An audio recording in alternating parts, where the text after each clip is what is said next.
Hi guys, we're going to talk about multiple conversions, which in chemistry we call stoichiometry. Stoichiometry is just a fancy word that has to do with measuring the elements. And we use chemical equations to look at ratios to see what kind of measurements we can make and what kind of predictions we can make, because we know how things have to compare when we balance an equation, that we can use that information to get more information about what's going to happen. So let's take a look. You're going to need your Cornell notes, which I have right here, and so we're going to fill those out. Let's see, I'm going to pick, oops, I wrote on there, huh? Here we go. Okay, so we're going to start by looking at or filling this out. Here's where your name goes. That's a little big. Let me erase that a little. There we go. You're going to fill out your name, date, and period. The objective that we're going to be looking at is multimole conversions, and we're going to be answering an essential question. Feel free to pause if you need to, because I'm kind of making this go a little fast here. How do you find the number of moles of one substance using a chemical equation? So we're going to be looking at a chemical equation to figure out or predict how many moles of one substance there's going to be. Usually what you'll be given is the moles of one of the substance, and you have to figure out the moles of the other substance. So let me get up an equation that we might work with. This one here says 2C5H5 plus Fe gives FeC5H5 2. So this is a synthesis reaction between this C5H5 and Fe, which is iron. And we're going to have a sample question that's going to ask us about that. Let me scroll up a little bit here. So a question might look, how many moles of FeC5H52 will be produced if 6 moles of C5H5 are used? So we're going to be looking at our equation to figure this one out, and the question is asking, whoops, no, that's not my highlighter. The question is asking about this right here. We've got the C5H52. We want to know how much of that will be produced if we start with some amount of this C5H5. Now there is a number here at the front. That coefficient, this one doesn't have a coefficient, but it would be a 1 if you could see it. Those are the numbers that we're going to be looking at. So when we look at our answer here, that's what we're going to do. So we want to know how much FeC5H5 is going to be used. If we get, how much of that are we going to get if we use an X number of moles of C5H5? So what we want to look at is the ratio between those two things. So the numbers in front are what we're going to use. So in front of the FeC5H52, there's a 1, or there would be if you could see it, and in front of the C5H5, there's a 2. So I know that there's 1 mole of the FeC5H52 for every 2 moles of the C5H5. Well, my problem tells me that I have 6 moles of the C5H52, so I'm going to put a little line there.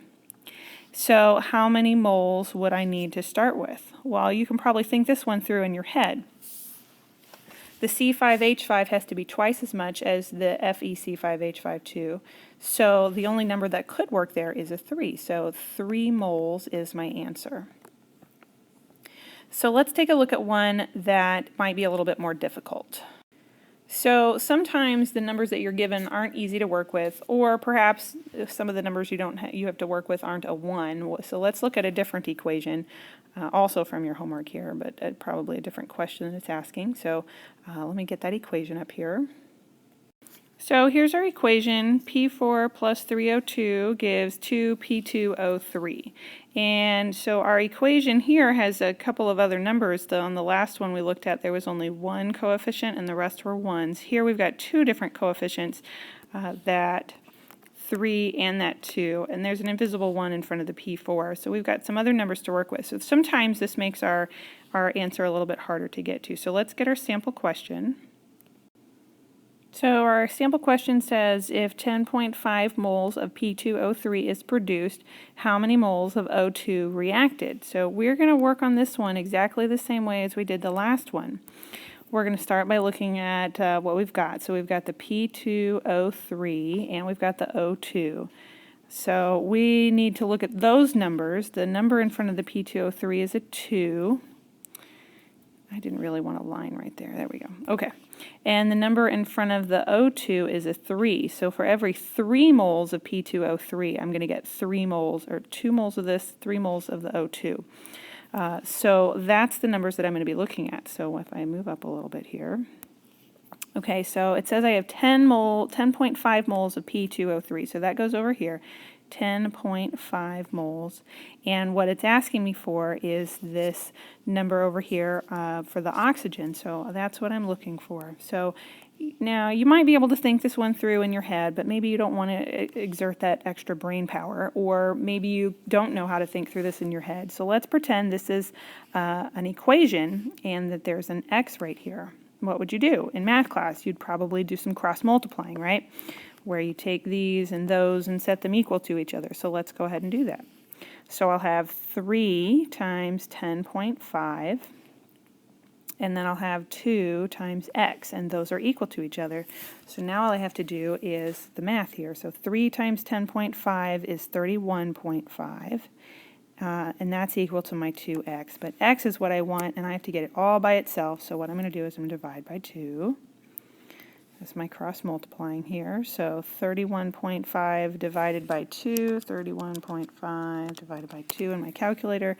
I get 15.75. So for every 10.5 moles of the P2O3, it took 15.75 moles of the oxygen to create it. So this is how you do these problems. It doesn't matter what the number you're given is. It doesn't matter what number you're looking for. All you have to do is use the coefficients that are given on the problem to, to set up a math problem for you to be able to solve. It's pretty easy. Now go work on your homework.